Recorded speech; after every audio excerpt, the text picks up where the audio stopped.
শ্রীমদ্ভগবদ্গীতা বা গীতা একটি ৭০০ শ্লোকের ধর্মগ্রন্থ।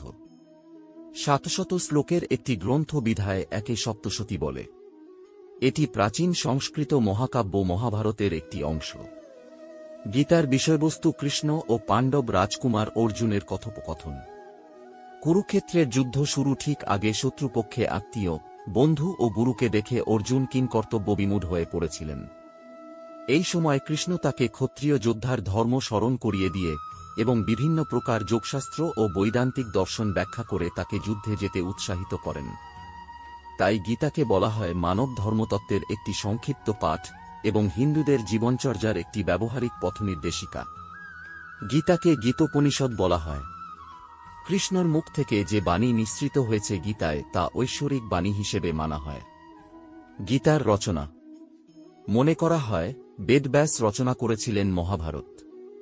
সেজন্য মহাভারতের অংশ গীতাকেও মানা হয়। তাই গীতাকেও তাঁর রচিত বলে মনে করা হয়। গীতার অধ্যায়। মহাভারতের যুদ্ধ শুরুর আগে অর্জুনকে গীতার বাণী দান করেছিলেন শ্রীকৃষ্ণ। গীতা ৭০০টি শ্লোক নিয়ে ৮টি অধ্যায়ে বিভক্ত।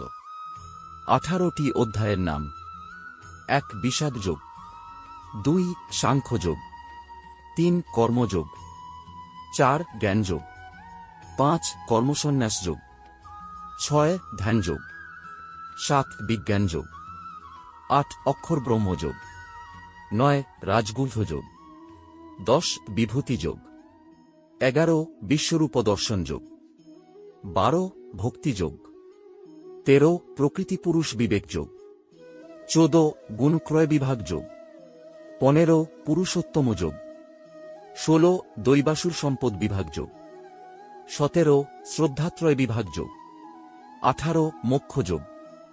শ্রীমদ্ভগবদ্গীতার উপদেশ ও বাণী। ভগবদ্গীতার উদ্দেশ্য হচ্ছে অজ্ঞানের অন্ধকারে আচ্ছন্ন এই জগতের বন্ধন থেকে মানুষকে উদ্ধার করা। প্রতিটি মানুষই নানাভাবে দুঃখ কষ্ট পাচ্ছে, যেমন কুরুক্ষেত্রের যুদ্ধের সময় অর্জুনও এক মহা সমস্যার সম্মুখীন হয়েছিলেন। অর্জুন ভগবান শ্রীকৃষ্ণের কাছে আত্মসমর্পণ করলেন এবং তার ফলে তখন ভগবান শ্রীকৃষ্ণ তাকে গীতার তত্ত্বজ্ঞান দান করে মোহমুক্ত করলেন। এই জগতে অর্জুনের মতো আমরাও প্রত্যেকেই সর্বদা উদ্বেগোৎকণ্ঠায় জর্জরিত। এই উদ্বেগোৎকণ্ঠায় জর্জরিত জীবন থেকে মুক্তি পেতে গীতার বাণী ব্যক্তিকে সমস্ত কষ্ট থেকে মুক্তির পথ খুঁজে দেবে। তাই আজ আমরা শ্রীমদ্ভগবদ্গীতার মহামূল্যবান উপদেশ ও বাণী, ভগবান শ্রীকৃষ্ণের বাণী নিয়ে আলোচনা করব, যা প্রত্যেক ব্যক্তিকে নিজের জীবনে মেনে চলা উচিত। শ্রীকৃষ্ণের বাণী। জীবন না ভবিষ্যতে আছে আর না আছে অতীতে, জীবন তো কেবল এই মুহূর্তে আছে, অর্থাৎ এই মুহূর্তের অনুভব করাকেই জীবন বলে। যেসব ইচ্ছাকে ত্যাগ করে দেয় এবং আমি ও আমার এই লালসাপূর্ণ ভাবনা থেকে মুক্ত হয়ে যায়, সেই একমাত্র প্রকৃত শান্তি লাভ করে। অনেকে মনে করে থাকেন যে সংসারে কাজকর্ম ত্যাগ করাই হল সন্ন্যাস। কাজ মাত্রকে তারা বন্ধন বা দুঃখরে কারণ মনে করনে, তাই সকল রকম কাজই পরিত্যাজ্য মনে করনে। কিন্তু তারা ভুল করেন। কর্ম ত্যাগ করা নয়, কর্মফলের লোভকে ত্যাগ করাই হল আসল ত্যাগ বা সন্ন্যাস। নরকের ৩টে দরজা হয়: কামনা, ক্রোধ এবং লোভ। যখন কোনো ব্যক্তি তার লক্ষ্যকে প্রাপ্ত করে ফেলে, তখন তার জীবনের সব দুঃখ ঘুচে যায় এবং জীবনে নতুন আনন্দ ও খুশি ভরে ওঠে। যার কাছে সুখ, দুঃখ, মান ও অপমান সবই সমান, সেই একমাত্র সিদ্ধ পুরুষ। দুর্বলই কেবল ভাগ্যের দোষারোপ করে আর বীর ভাগ্যকে অর্জন করে। যে কোনো ব্যক্তি যা চায় জীবনে সেটাই হতে পারে, যদি সে বিশ্বাসের সাথে সেই বিষয়ের উপর চিন্তা করে। কর্ম করে যাও, কিন্তু ফলের চিন্তা করো না। অহংভাবই মানুষের মধ্যে বিভিন্নতা সৃষ্টি করে। অহংভাবের অভাব থাকলে পরমাত্মার সাথে বিভিন্নতার কোনো আর কারণই থাকে না। যেটা ঘটতে চলেছে সেটা ঘটবেই, যা ঘটবে না তা কখনোই ঘটবে না, এরকম নিশ্চয়তাপূর্ণ মনোভাব যার মধ্যে আছে, তাকে দুশ্চিন্তা কখনোই কষ্ট দিতে পারে না। বাহ্যিক বস্তুর ত্যাগকে বাস্তবে ত্যাগ বলে না, আন্তরিক ত্যাগই হচ্ছে প্রকৃত ত্যাগ। আমাদের কামনা, মমতা, আসক্তিই হচ্ছে বন্ধনযুক্ত, কিন্তু সংসার তা নয়। আত্মার জন্ম নেই, না কখনো মৃত্যু হয়। শরীর নষ্ট হয়ে গেলেও আত্মা নষ্ট হয় না। খালি হাত এসেছ, খালি হাত চলে যাবে। যা কিছু আজ তোমার সেটা অন্যদিন কারো ছিল, পরশু সেটা আরও কারো হয়ে যাবে। আজ তুমি যে জিনিস নিজের বলে প্রসন্ন, সেটাই তোমার দুঃখের কারণ।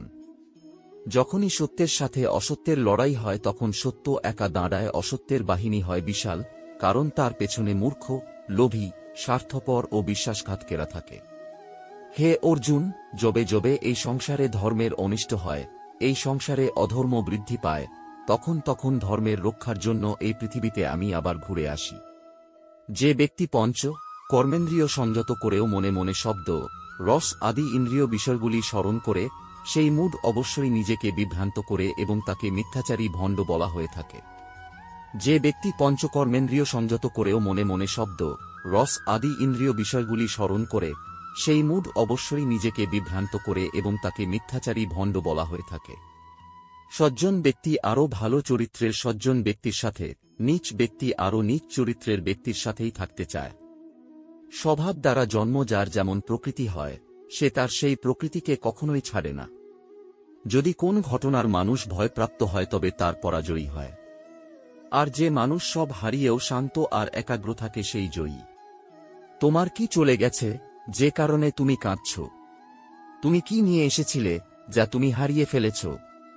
তুমি কি সৃষ্টি করেছিলে, যা নষ্ট হয়ে গেছে? তুমি আসার সময় কিছু নিয়ে আসোনি, যা নিয়েছ এখান থেকে নিয়েছ, যা দিয়েছ এখান থেকে দিয়েছ। যে প্রাণী লোভ, মায়া, ক্রোধ, অশান্তি, ঈর্ষা থেকে মুক্তি আমি তার মধ্যে বিরাজ করি। সকলেই মায়াজাত গুণসমূহের দ্বারা প্রভাবিত হয়ে অসহায়ভাবে কর্ম করতে বাধ্য হয়, তাই কর্ম না করে কেউই ক্ষণকালও থাকতে পারে না। হে অর্জুন, আমি অতীত, আমি বর্তমান, আমি ভবিষ্যৎ, আমি সর্ব প্রাণীর মধ্যে বিরাজ করি। যে প্রাণী আমাকে মন দিয়ে স্মরণ করে, আমি সর্বদা তাদের পাশে থাকি। শ্রেষ্ঠ ব্যক্তি যেভাবে আচরণ করেন, সাধারণ মানুষেরা তার অনুকরণ করে। তিনি যা প্রমাণ বলে স্বীকার করেন, সমগ্র পৃথিবী তারই অনুসরণ করে।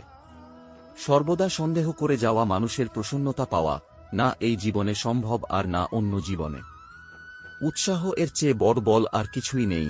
উৎসাহী ব্যক্তি জগতও জয় করতে পারে। শুধুমাত্র মনই মানুষের মিত্র কিংবা শত্রু হয়ে থাকে। এই সংসার প্রতিটা মুহূর্তে পরিবর্তন হচ্ছে, আর পরিবর্তনশীল বস্তু সর্বদা অসত্যই হয়। সময় কখনো মানুষের নির্দেশিত পথে চলে না, মানুষকে সময়ের নির্দেশিত পথে চলতে হয়।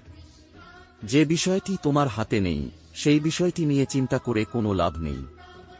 অগ্নি যেমন ধূম দ্বারা আবৃত থাকে, দর্পণ যেমন ময়লা দ্বারা আবৃত থাকে, অথবা গর্ভ যেমন জরাজুর দ্বারা আবৃত থাকে, তেমনি জীবাত্মা বিভিন্ন মাত্রায় এই কামের দ্বারা আবৃত থাকে। আপনাদের এই ভিডিওটি ভালো লেগে থাকলে আপনার বন্ধু বা আপনার আপনজনদের সাথে শেয়ার করবেন। ভালো থাকবেন। ঈশ্বর আপনার মঙ্গল করুন। জয় শ্রী কৃষ্ণ।